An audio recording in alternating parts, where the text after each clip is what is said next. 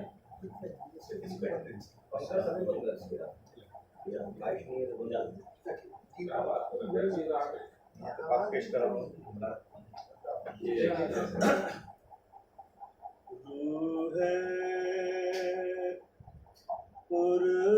कुरान का हासिल मदीने में है, रूह कुरान का हामिल मदीने में है,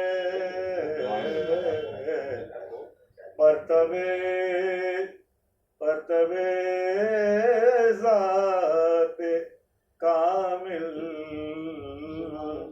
मदीने में है, परतबे ज़ाते कामिल मदीने में है। काबा तो क़िबले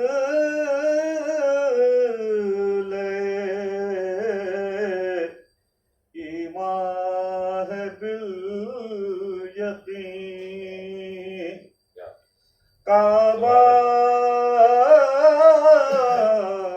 तो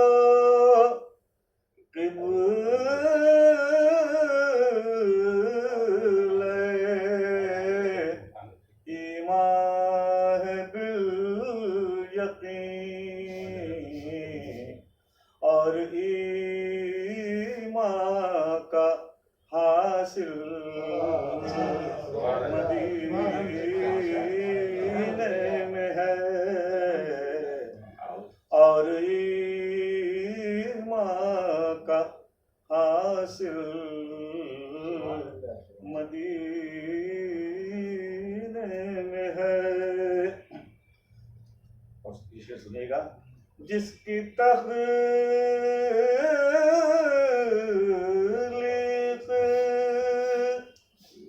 रब ताला ने किया, जिसकी तकलीफ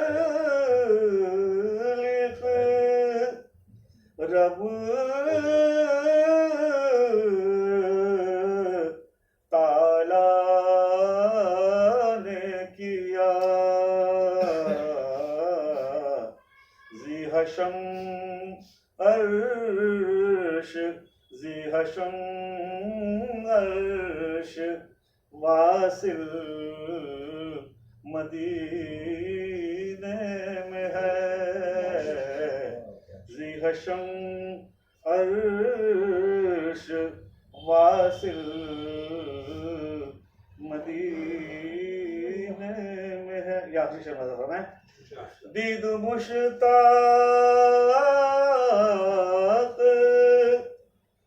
रोज़े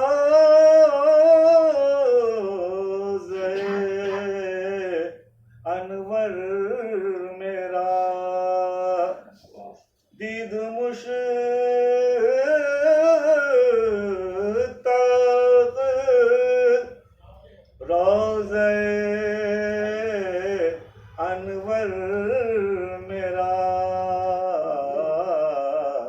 मैं यहाँ हूँ मेरा दिल इधर आइए। मदीने में है, मैं यहाँ हूँ मेरा दिल मदीने में है। रहमतल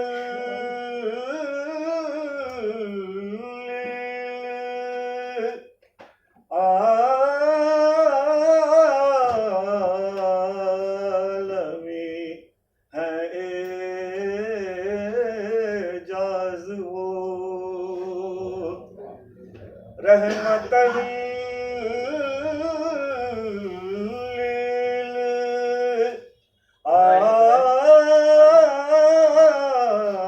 आलमे रहमतल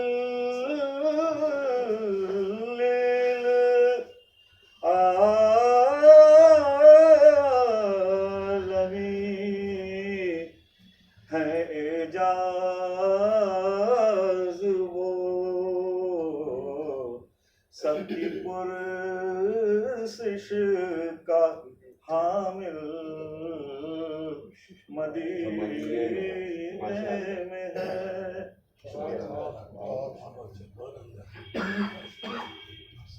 हजरात गुरु है कायनात सरकार दो आलम ताजदार मदीना के नजराना अकीदत पेश कर रहे थे जनाब के याजवार। हमारे बंगाल का मामला ये है कि हम लोग चूँकि दिल्ली और लखनऊ से दूर रहते हैं, इसलिए दिल्ली वाले या लखनऊ वाले हमारे बंगाल के शोरा रुतबा को वो मकाम देने से गुरेज करते रहे जिनके वो हकदार थे।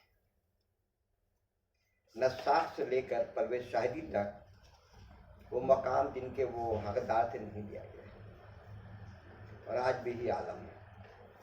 आज हमारे दरमियान डॉक्टर मंसूर आलम साहब तशरीफ फरमा है, उनसे हम लोग मुलाकात करेंगे। बुलंदियों के वो तमाम मकाम जहाँ पे एक अदीब, एक शायर, एक दानिश्वर को पहुँचना चाहिए, बुलंदियों के उस मकाम पर लोग पहुँचे हैं। लेकिन वही तंग नजरी कि आज हिंदुस्तान में उर्दू तो छोड़िए, फारसी तो बिल्कुल सिमटा जा रहा है। उसके बावजूद भी फारसी ज़बान को बचाए रखने में डॉक्टर मंसूर आलम साहब का गिरा कदर है। तो मैं उनसे बसद एहतराम गुजारिश करने को आए और अपनी ज़िंदगी के बारे में, अदबी सफ़र के बारे में और मुलाजमत के दरमियान उन्हें कैसे कैसे मौके मिले और उन्होंने नई नस्लों किस तरह से ज़हनी आबियारी किए हैं, इस बारे में तफसील से वो हम सबों को बताएं। साथ ही साथ हम हजरात भी उनसे सवालात और जवाब करेंगे, लेकिन ये पहले उनसे गुफ्तगू सुनने के बाद मैं आवाज़ दे रहा हूँ आली जनाब डॉक्टर मंसूर आलम साहब। पहले बचपन से आप अपने गुजार से हाँ पैदाइश वहाँ हुई, फिर उसके बाद सिलसिला चला, शुरुआत वही है असल से। जनाब सदर बिरादर मोहतरम जनाब अबू बकर साहब गुज़ारा गिरामी,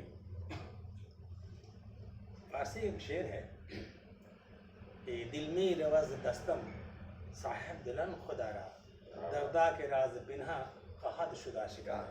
आज राज हयात कह लीजिए खोलने का मौका मिला है। तादाद कम ज़रूर है और मेरे लिए अच्छा है कि मेरे राज हयात को कम लोग जाने जानना तो और आज मैंने कलकत्ते की क्रीम बैठा हुआ है यहाँ पर क्रीम सोसाइटी कहते हैं, हर शख्स अपने हिसाब से एक अंजुमन है। तो मैं शुरू करता हूँ अपने हयात के कुछ नकात। सबसे पहले मेरा ख़ानदान जो था वो गाज़ीपुर का रहने वाला था।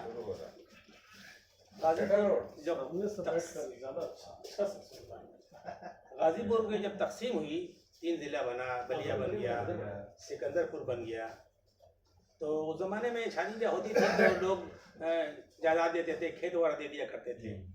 तो मेरे दादा बुजुर्गान को भी बलिया में कुछ जगह मिल गई तो वो शिफ्ट कर गए गाज़ीपुर से बलिया। दिलदार नगर था उनका पहला घर, यहाँ स्टेशन है। उसके बाद वहाँ कुंवर सिंह की लड़ाई हुई थी। कुंवर सिंह ज़माने में किसी वजह से कारोबार या खेती बाड़ी खत्म हो गई तो मेरे दादा आगे कलकत्ते जब हावड़ा उतरते हैं तो उस वक्त लोग जुड़ मिल काम क्या करते थे। उनके जान पहचान वाले शिवपुर में रहा करते थे। ये कौन से साल का वाकया है जनाब वाला? ये 1870-78 की बात है। सवाल कीजिए पहले इनको बोल लें, सुन लीजिए, सुनने के बाद आप तब भूल जाएंगे, आपका भी खराब हो रहा है। फिर सवाल कीजिए तो बताऊंगा, नोट कर लीजिए कौन बात कौन सवाल कर पूछिए, बता दूंगा मैं बाद में जब हो जाए। उसके बाद वहाँ से मुझे याद है कि वाली मोहतरम कहा करते थे कि 1 रुपया किराया था किसी रूम का, वहीं कुछ दिन रहे। मेरे दादा जो थे वो मस्जिदों में या बिल्डिंगों में संतराशी किया करते थे, पत्थर बैठाया करते थे, एक काम था उनका। जब वहाँ मिलों में काम बंद हो गया तो तेलनी पड़ा में चले गए। तेलनी पड़ा जाने के बाद वहीं मेरे वालिद की पैदाइश भी होती है तेलनी पड़ा में, और मेरे और भी चचा वगैरह वहीं पैदा होते हैं। बाद में वहाँ जब काम ख़त्म हुआ तो जगदल चले गए। जगदल में उस वक्त मिल मामला था, वहाँ भी कारोबार बिल्डिंग बनती थी, अंग्रेज लोग थे लगाया करते थे, वहाँ हम लोग काम मिल गया। धीरे धीरे वालिद को कारोबार में जैसे पैदा हो गई तो उन्होंने अपनी दुकान कर ली, और वो दुकान करने के बाद जगदल मुस्तकिल तो बहुत आबाद हो गए, बस गए वो लोग, मेरा खानदान वहीं बस गया। वो कहते थे 1914 से पूरा खानदान उनका जहाँ था बिखरा था सब जगदल में आ गया। गाड़ियाँ खरीदी उन्होंने, दुकान भी 2-3 बनाई। उसके बाद रफ्ता रफ्ता जब हमारी पैदाइश हो गई तो मेरी पैदाइश 3 जनवरी पैदाइश 45 की है। लेकिन जब स्कूल में मुझे ले जाया गया तो जो हाँ टीचर थे नजीब आलम नाम है, जानते ही है नजीब आलम सबको, उन्होंने उंगली में गिन कहा कि बूढ़ा तोता बोले कहाँ चले पाए। उम्र ज़्यादा हो गई थी मेरी, ज़्यादा उम्र हो गई थी।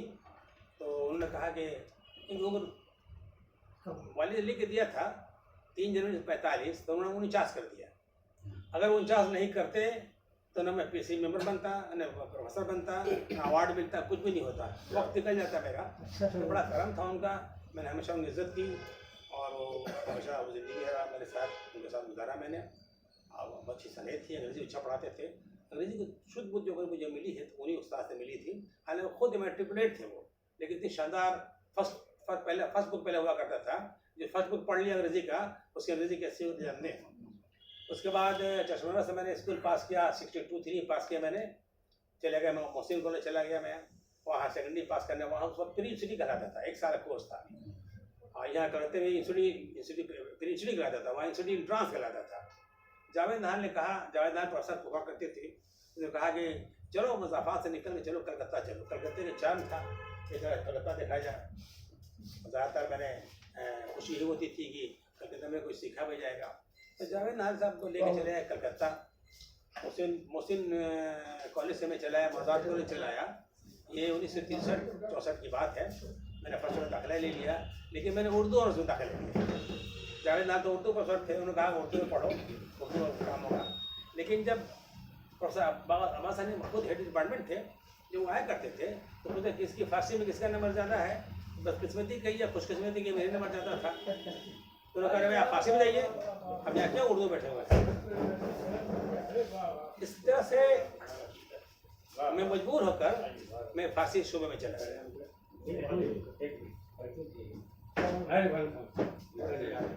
यहाँ बैठाइए इनको। हाँ बेटा। मैं मजबूर होकर फारसी शोबे में चला गया और वहाँ से मेरे साथ आलमगीर साहब हुआ करते थे, मास्टर आलमगीर साहब, हेड मास्टर के बाद में वो फारसी में थे। तो उन्होंने कहा हमको फारसी से पढ़े फारसी बेचे तेल बल कर तो निकाला गया वहाँ से। वहीं मुझे मालूम हुआ कि पढ़े फारसी, इब्तो साहब ने बताया कि पढ़े फारसी बेचे तेल महारा नहीं है, महारा असल में पढ़े फारस बेचे तेल, लेकिन हम लोगों ने उसको बिगाड़ के पढ़े फारसी बेचे तेल कर दिया। उस तरह से मैं आ गया फारसी में। मैंने फर्स्ट क्लास का ऑनर्स किया, फिर एमए किया, उसके मुलाजमत के लिए दौड़ धूप करना शुरू कर दी मैंने। तो सबसे पहला मेरा काम जो था वो आलमगीर स्कूल में था, आलम बाजार स्कूल था, इसमें अमीन साहब उसमें मिनिस्टर हुआ करते थे, उन्हीं ने स्कूल बनाया था। तो मेरे वाले से ताल्लुकात गहरे थे।